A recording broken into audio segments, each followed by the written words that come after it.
vamos para a parte final do nosso encontro hoje. Bom, já deu para entender a ideia de marca, logomarca e slogan, já? A diferença entre os três. Vamos seguir com os próximos pontos que são necessários para a discussão em relação ao P de produto. O próximo é a definição do embalagem. É interessante porque a embalagem, ela por muito tempo foi uma decisão associada à distribuição, porque era ligado ao processo logístico. Então, a embalagem ele servia inicialmente como uma forma de proteger o produto para que ele pudesse ser empilhado, armazenado e distribuído. Então, a embalagem ele tem que trazer uma série de informações para a utilização do consumidor e de estratégias de estocagem e embalagem e armazenagem de produto. Tanto que hoje é comum você ver vários produtos que possuem mais de uma embalagem. Embalagem primária, embalagem secundária. Então, o produto ele é distribuído em uma embalagem, uma caixa que guarda 15, 10 unidades diferentes do produto, e que aquela caixa ela tem uma estrutura, um formato, e dentro daquela caixa vem o produto com uma outra embalagem, uma embalagem secundária, que é a embalagem que o produto vai ficar exposto e apresentado nas lojas. Tá? Então, existe essa preocupação na construção da definição da embalagem do produto, que é entender a sua utilidade logística, enquanto ferramenta de armazenagem, proteção e locomoção de um produto. Então, a embalagem tem que trazer dados como data de fabricação, prazo de validade, forma de guardar o produto, lugar quente, lugar frio, tem que estar gelado, qual temperatura, pode empilhar em quantos volumes por vez pode ser empilhado. Então, tudo isso são informações importantes que tem que estar presentes na embalagem. Existem algumas categorias de produtos que a embalagem, ele compulsoriamente deve possuir alguns dados. Então, alimentos, como eu falei, em especial, você tem que ter lá selos dos órgãos de fiscalização, Anvisa, Inmetro, não sei o que e tal, e dados, como eu falei, de validade, fabricação, enfim. Alguns produtos precisam ter na embalagem informações se tem açúcar, não tem açúcar, tem glúten, não tem glúten, enfim. Então, existem algumas normas que têm que ser seguidas na concepção da embalagem do produto. É importante ter em mente que, em alguns casos, o produto ele pode ter mais de uma embalagem. A embalagem com característica e preocupação logística, a embalagem que vai ser utilizada para armazenagem, estocagem e locomoção do produto, e a embalagem que vai ser utilizada para a apresentação do produto no varejo. Aquela que vai estar na prateleira, que as pessoas vão ver, vão pegar e vão manusear. Tá? Então, tudo isso está associado à discussão sobre embalagem. Desculpa. Serviços e garantias. Então, é importante pensar que o teu produto ele não é infalível. Então, vão existir situações em que o produto ele pode sofrer algum tipo de necessidade de intervenção pós-compra. Existem normatizações e regulamentações e conselhos de entidades de proteção ao consumidor que garantem alguns direitos da pessoa em relação a, por exemplo, assistência técnica, a troca, a devolução de produtos, com algum prazo durante a compra ou o período de compra. Tá? É importante que todos esses elementos, essas preocupações tenham sido pensadas durante a produção ou durante a concepção do produto. Então, se eu estou vendendo computadores, por exemplo, eu tenho que imaginar que, a partir do momento que eu vendo um computador, eu vou ter que construir uma rede de assistências técnicas, ou eu vou ter que fazer parcerias com empresas locais que ofereçam serviços de assistência técnica, eu vou ter que ter peças de reposição. Então, tudo isso tem que estar planejado e pensado na minha cadeia. Tá? E, por fim, as discussões sobre qualidade. Qualidade é um atributo absolutamente subjetivo. Tá? No entanto, o consumidor ele tem uma visão muito segmentada em relação ao entendimento que ele tem sobre um produto que tem maior ou menor qualidade. Quando a gente falar sobre preço, acho que na próxima aula a gente vai começar a perceber que existe uma relação direta entre produtos mais caros e produtos de melhor qualidade. Fundamentalmente, você costuma classificar os seus produtos como produtos premium, ou ou seja, produtos de qualidade técnica superior, produtos populares, aqueles produtos que são tecnicamente inferiores, mas que são voltados a um público mais popular, que está disposto a pagar mais barato para ter produtos menos bons, né? E aqueles produtos intermediários que fazem parte da grande massa de consumo.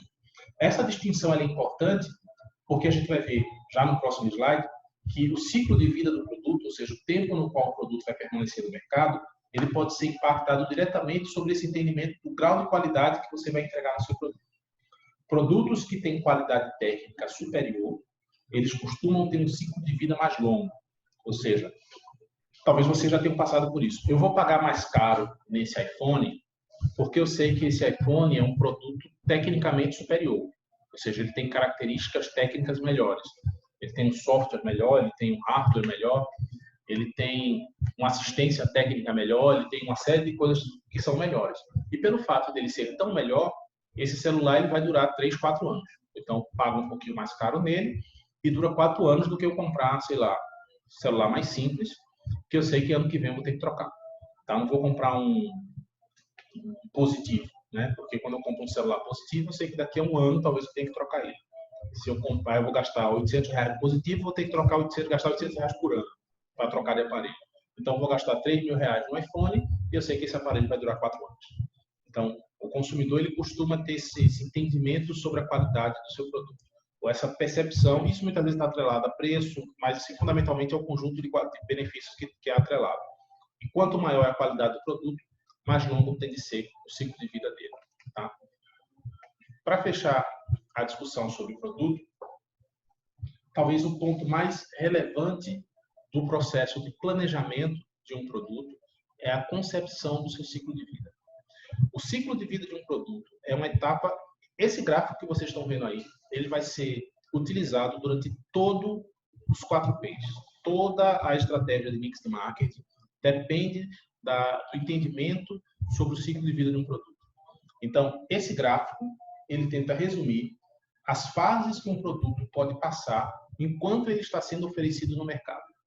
Cabe à organização que o produziu acompanhar esse ciclo, dando a ele os estímulos necessários para que o produto permaneça no mercado durante todo o tempo o qual ele foi programado, ele foi previsto. Tá? O ideal é que quando você pense e lance um produto, já planeje por quanto tempo você deseja que esse produto permaneça no mercado. É óbvio que alguns produtos, por conta das suas peculiaridades de mercado, por conta das dependências tecnológicas, eles tendem a se tornar obsoletos mais rápido. Então, uma televisão, um computador ou um celular, como a gente falou, eles costumam ser pensados para ter ciclo de vidas curto, porque são produtos que dependem de uma evolução tecnológica. A velocidade de um processador, de um computador, por exemplo, se fizer sucesso, pode permanecer para sempre. Para sempre não, Paulo. A gente vai ver que produto nenhum fica no mercado para sempre. O que ele pode passar são pequenas etapas de prolongamento do seu ciclo de vida. Uma comida... Não, mesmo uma comida. Você vai falar o quê? O Big Mac vai ficar para sempre no mercado. Não existe garantia nenhuma que um produto vai permanecer para sempre no mercado. Existem muitas... lembra que a gente falou sobre macroambiente e microambiente? Essas variáveis de macro e microambiente, eles são muito fortes no impacto do ciclo de vida de um produto. Então, o produto ele pode, de repente, ter uma expectativa de um ciclo de vida longo porque ele não tem concorrentes. E aí, de repente, você começa a chegar novos concorrentes no mercado e aquela empresa precisa se reinventar e aquele produto termina rodando. Uma coisa que, não sei se vai dar tempo hoje, não. Inclusive, nem coloquei nesse slide, mas a gente pode falar mais no semestre que vem, é o gerenciamento de mais de um produto na minha cadeia de vendas. O ciclo de vida, que é esse gráfico que vocês estão vendo, ele serve para gerenciar o tempo de um produto no mercado. Mas se você imaginar que as organizações, na grande maioria dos casos, têm mais de um produto no mercado ao mesmo tempo, existe uma outra matriz, que é a matriz BCG, que eu acho que vocês conhecem, a matriz BCG, que ela serve para que eu possa gerenciar vários produtos ao mesmo tempo. Então, eu tenho que entender que existe um ciclo de produtos. Salgadinho, vocês querem salgadinho? Bolo de bacalhau. Que salgadinho. Bolinho de bacalhau. Hoje a aula tá bacalhada, eu tô aqui comendo para vocês. Quem estava comendo semana passada? Foi a Anne que estava comendo na aula passada, não foi? Comendo desesperadamente. Então, assim,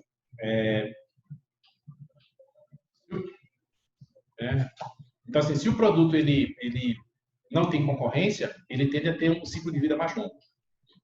Agora, se ele começa a encontrar concorrência, ele começa a ter que se reinventar, a ter que se reorganizar no mercado.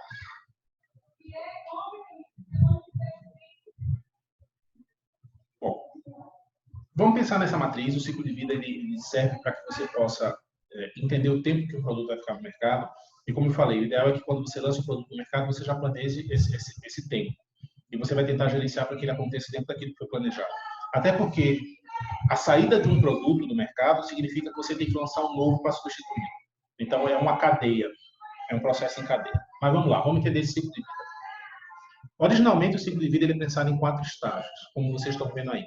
Introdução, crescimento, maturidade e declínio.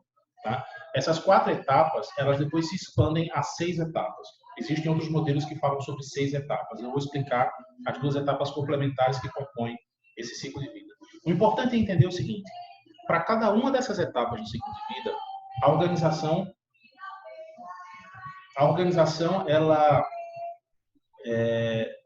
ela pensa um mix de decisões para cada uma dessas etapas. Então, por exemplo, quando eu falo da fase de introdução, eu estou pensando o seguinte: a fase de introdução ela significa uma estratégia de produto, uma estratégia de preço, uma estratégia de propaganda e uma estratégia de distribuição. Quando eu falo na fase de crescimento, eu vou ter uma estratégia de produto, uma estratégia de preço, uma estratégia de promoção, uma estratégia de distribuição. E assim sucessivamente. Para cada uma das etapas do ciclo de vida, vai ter um conjunto de estratégias e decisões que vão ter que ser tomadas para gerenciamento do produto. É só aqui que o professor está dando aula. Ah, tá. Marcos está com as travadas. Vocês estão tendo alguma dificuldade? Vocês estão conseguindo me acompanhar? Então tá. Marco, é problema na tua internet, isso. Queria ser chato, não. Desliga a live de Marília Mendonça que a internet volta. Desliga a Marília Mendonça aí que a internet funciona aqui. Então, vamos entender essas 4 fases. Aceitando que cada uma dessas fases vai trazer um conjunto de decisões e um conjunto de estratégias. A primeira fase é a fase da introdução. Então, o que acontece nessa fase de introdução? Deve ser muitos dados sendo processados. Também acho, deve ser. Marco está dizendo que o computador está lento, porque é muita beleza na tela dele. O pai Paloma vem para perto para justamente comprovar que você está errado. A fase de introdução é justamente a fase em que o produto está sendo lançado no mercado. Então, nesse período da fase de introdução, existe costumeiramente um custo muito elevado de comunicação e de distribuição. Então, na fase de introdução, o produto ele começa a ser entregue aos primeiros distribuidores, ele começa a ser revendido pelos primeiros varejistas e a empresa começa a ter investimento muito alto para o lançamento do produto. Nessa fase, o ideal é que essa fase ela seja o mais curta possível. Então, esse é o período em que o produto está iniciando a sua estratégia de distribuição. Kathleen, tira a mão da tela, que brabeza é essa? Essa é uma fase em que o produto está sendo lançado, então ele precisa ser desenvolvido, ser trabalhado, ele precisa ser conhecido pelo consumidor.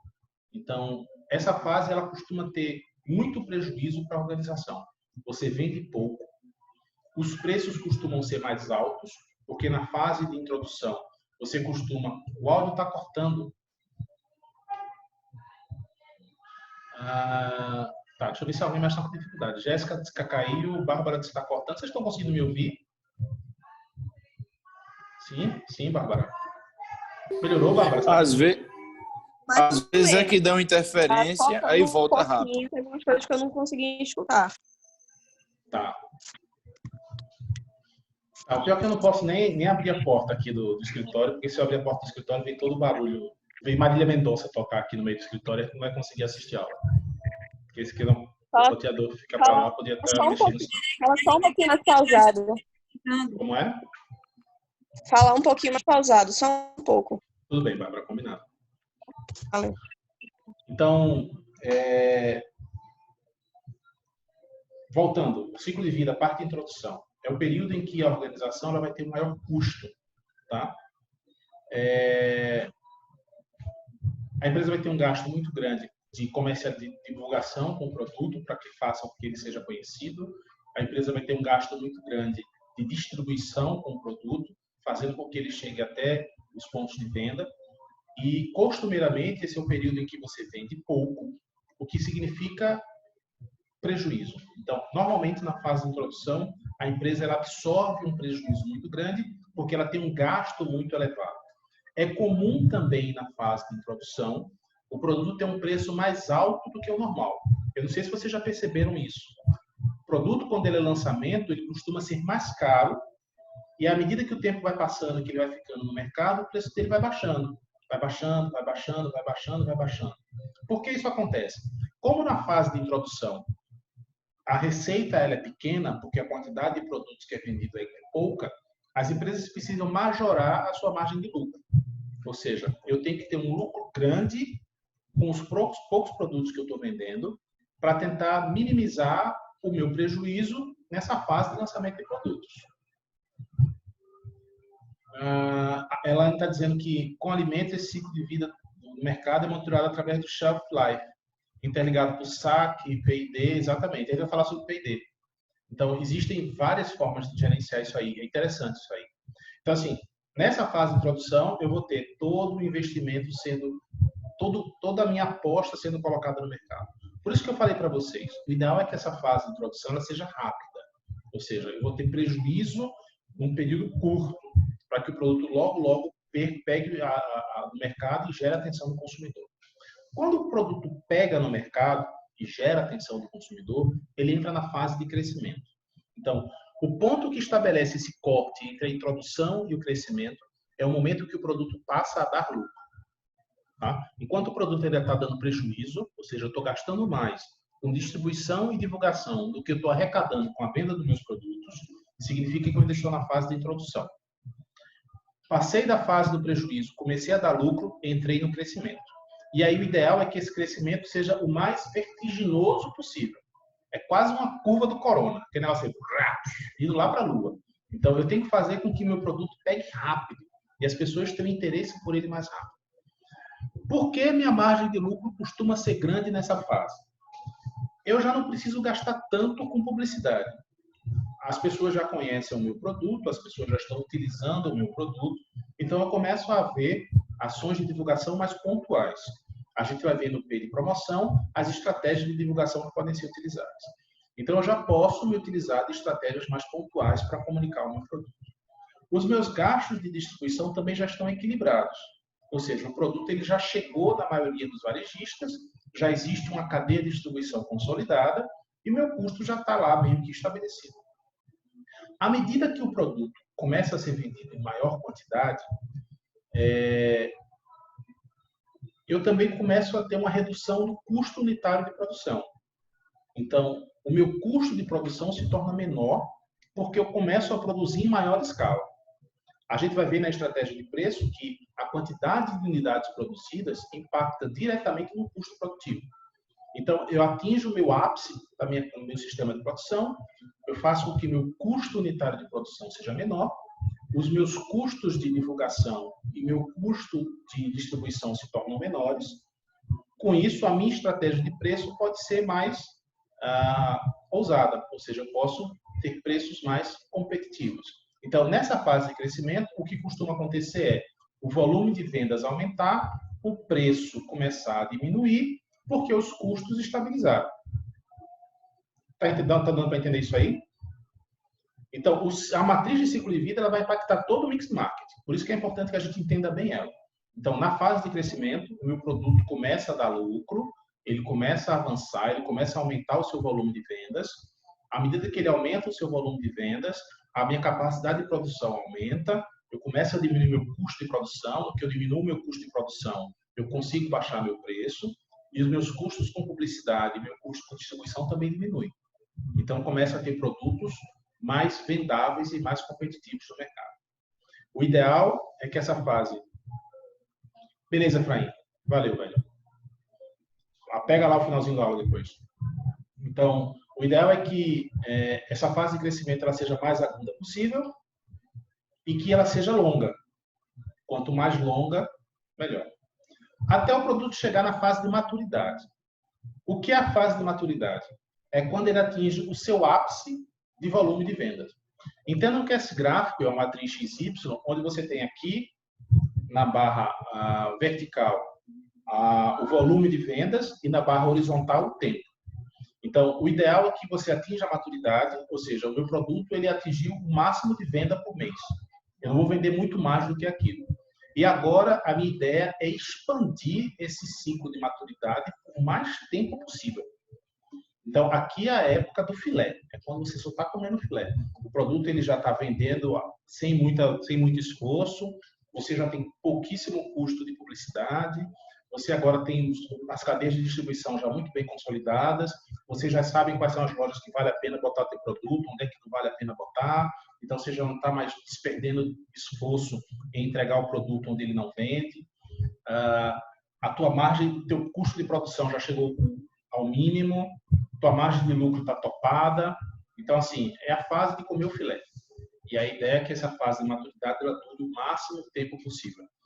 No melhor dos cenários, toda essa curva de introdução e crescimento ela é bem rápida. E aí você tem uma fase de maturidade longa para que você nade de braçadas e ganhe muito dinheiro. A questão é que nem tudo dura para sempre. Então, chega um momento que os consumidores perdem o interesse no seu produto. Quando o consumidor perde o interesse no seu produto, ele inicia a fase de declínio. Tá? E aí, essa fase de declínio é uma fase bastante delicada, porque é o momento que você tem que deixar o seu produto morrer. Então, assim, você tem que deixar o produto realmente descanse em paz. Né? E aí você começa toda uma estratégia de retirada de produto do mercado, de escolha de quais canais de distribuição você vai tirar o produto primeiro, da extinção das ações de comunicação, da reorganização da sua cadeia produtiva, para a retirada desse produto, e aí você começa todo um processo de desmobilização desse produto. É óbvio que a aceitação da fase de declínio, ela tem que andar de mãozinha dada com o nascimento de um novo produto. Então, se você imaginar que esse ciclo ele é constante, significa o seguinte: quando um produto está em declínio, a empresa está automaticamente lançando um novo. Tá? Porque eu preciso ter sempre um produto rodando no mercado. Então, quando a Apple está tirando o iPhone 4, o iPhone 5, o iPhone 6 do mercado, ela já está com o iPhone 10, 11 sendo lançado. Então, assim, é uma cadeia, um ciclo. O mais interessante, o melhor dos cenários, é que a empresa tenha sempre pelo menos um produto em cada uma dessas fases do ciclo de vida. Então, quando eu tenho um produto em declínio, eu vou ter um produto em maturidade, um produto em crescimento e um produto em introdução. E aí eu vou gerenciando esse ciclo de tal forma que eu tenha pelo menos um produto em cada uma dessas fases. Tá? Então, o declínio é o momento em que eu vou deixando o produto descansar, morrer, sair do mercado. Agora, existe uma outra opção. Imaginem que eu ainda não estou preparado para deixar esse produto morrer. Ou seja, o produto que deveria substituir esse produto ainda não está em crescimento, ele não está perto da maturidade, para que eu possa deixar esse morrer e um outro produto assuma a posição de carro-chefe da minha empresa. Eu preciso fazer com que esse produto fique um pouco mais tempo. Aí você tem uma ação, uma estratégia que pode ser implementada, que é uma estratégia de rejuvenescimento. Então, após a maturidade, após esse traçozinho de maturidade que distingue a maturidade e o declínio, eu posso criar uma estratégia onde eu vou dar um reforço ao meu produto para que ele tente manter-se um pouquinho mais de tempo no mercado. Isso a gente chama de rejuvenescimento. E o que é que eu faço numa estratégia de rejuvenescimento? Eu posso fazer pequenas mudanças pontuais no meu produto para dar para ele um pouquinho mais um pouquinho mais de tempo de vida no mercado. Existem alguns produtos que eles passam por processos de rejuvenescimento anuais. Por exemplo, automóveis. Né? Então, você tem lá por exemplo, o Gol. O Gol está no mercado há, sei lá, 30 anos. O Gol, enquanto produto, nunca saiu do mercado. No entanto, todo ano ele passa por um rejuvenescimento. Todo ano é lançado um modelo novo do Gol. Qual a diferença do Gol 2020 para o 2019 ou para o 2018? Às vezes a diferença é um acabamento interno que mudou, um modelo do farol que mudou, uma tecnologiazinha nova que introduziram no motor, uma tecnologia nova que introduziram um painel novo multimídia. Então, são pequenas mudanças que são feitas no produto para que ele permaneça no mercado. E aí você consegue dar a ele mais tempo de vida e você consegue esticar ele por mais tempo no mercado.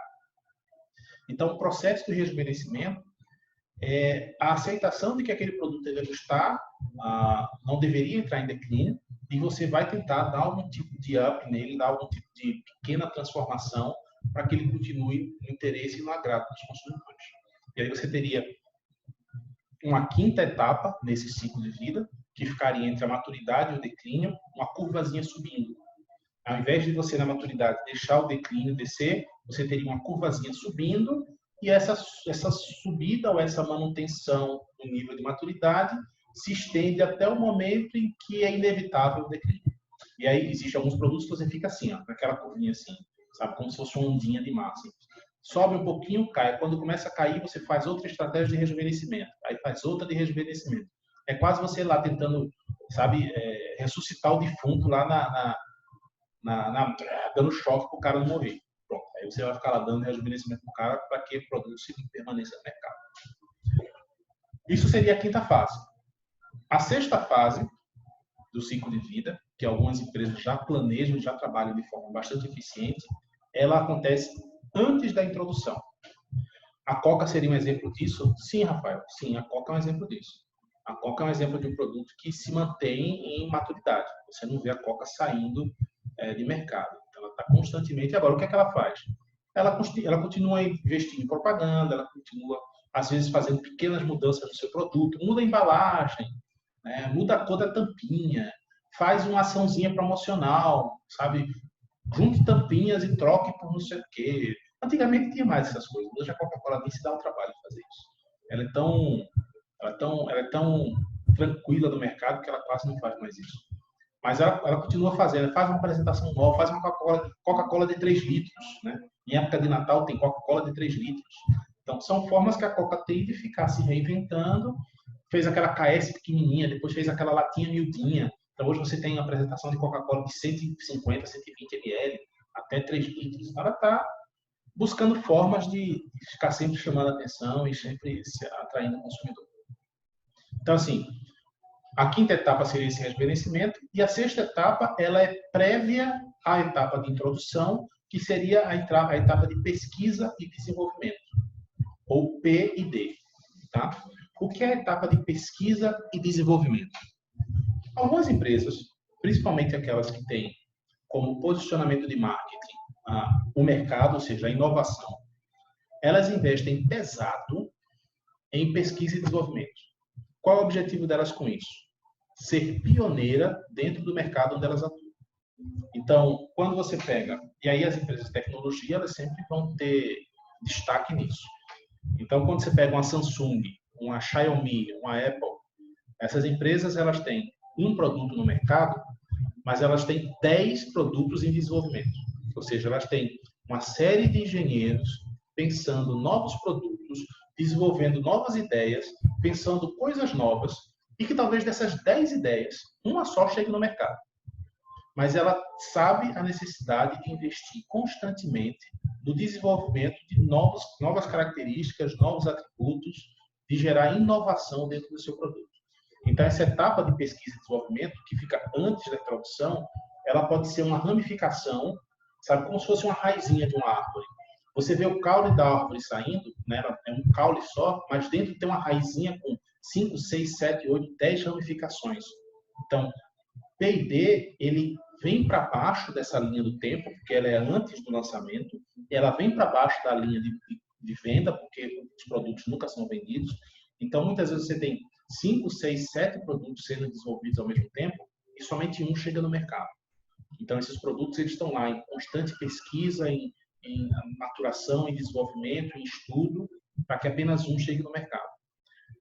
Por que é importante ter isso no meu planejamento? Se eu sou uma empresa que preza pela inovação, eu preciso ter um orçamento previsto para os gastos de pesquisa e desenvolvimento. Então, eu posso gastar muito dinheiro no ano, de repente não lançar nada de extraordinário, mas eu posso, ano que vem, achar o pulo do gato e me tornar a grande referência em alguma coisa que eu criei e que minha empresa se desenvolveu. Então, pesquisa e desenvolvimento é importante para que você possa sempre avançar e gerar inovação na sua empresa. E os custos de P&D, muitas vezes, são repassados ao consumidor na fase de introdução. Então, a introdução também é um período em que eu posso receber ou reverter parte do meu investimento, parte do meu custo com pesquisa e desenvolvimento. Tá? Deu para entender o ciclo? A gente vai falar sobre ele durante as próximas aulas. Toda vez que a gente for falar sobre cada um dos P's, a gente vai voltar para o ciclo, porque, como vocês estão vendo, o ciclo ele vai impactar em todas as decisões de mercado. Eu tenho que entender que fase eu estou, porque quando eu entendo a fase que eu estou, eu consigo pensar nas estratégias que eu vou estar utilizando. Então, deixa eu fechar aqui. Certo? Beleza? Então, o que é que eu quero combinar com vocês? Eu vou lançar as atividades. Então, eu vou lançar o Kahoot, que o Kahoot que eu vou fazer para vocês vai ser um joguinho de pergunta, como a gente fez semana passada, que Kathleen acertou tudo. E aí eu vou lançar várias perguntinhas, vocês vão brincar com isso aí por 15 dias, vocês vão poder jogar isso aí. E o Kahoot, ele vai ser em cima dos assuntos que a gente viu até semana passada. Até a parte de análise de mercado, tá? Então, o Kahoot vai ser em cima desses assuntos. E a gente vai fazer mais 2 exercícios, acho que foi isso que eu combinei com vocês, para fechar a nota, com os assuntos que a gente vai estar vendo essas semanas, tá? Então, agora a gente viu sobre produto, a gente vai falar sobre preço na semana que vem, a gente vai falar sobre distribuição e promoção na outra semana. Então, a gente vai ter mais 2 atividades com esses assuntos sobre o mix de marketing. Então, a gente vai ter, só reforçando a avaliação, tá? A gente já teve 2 trabalhos, 2 desafios que a gente fez, né? Um em sala e um em casa. Esses 2 desafios vão compor nota para avaliação. Vai ter o Kahoot valendo nota e vai ter mais 2 exercícios que a gente vai fazer nessas próximas 2 semanas com o assunto de mix de marketing valendo nota. Então, o somatório de todas essas atividades é que vai fechar a primeira vez de vocês, tá? Quem não fez as atividades anteriores, não, ainda teve outra coisa, ainda teve o curso, né, que a gente fez, o curso né? Isso, ainda teve o curso. Então, tudo isso vai compor nota. Quem não fez alguma dessas atividades para trás, o curso do Sebrae e as 2 atividades dos desafios, tente fazer, tá? Para que a gente possa aproveitar isso para a pontuação. Vai ter o Kahoot e o exercício que a gente vai fazer para frente. Então, a gente vai juntar tudo isso para fechar a primeira nota. Tá? A ideia é que a gente feche até daqui a 15 dias, até a semana do dia 22, a gente esteja fazendo para fechar a primeira nota. Tá? E a gente vai seguindo com as aulas para fechar a segunda vez mais para frente. Beleza? Beleza. Então tá bom, combinadinho. Bom ver vocês. Beijos, Vai divirtam-se. assistir a live, vai com a sua esposa. Não vou nada, eu vou dormir quando eu ver. Eu vou comer, que é melhor. Melhor do que assistir live é comer.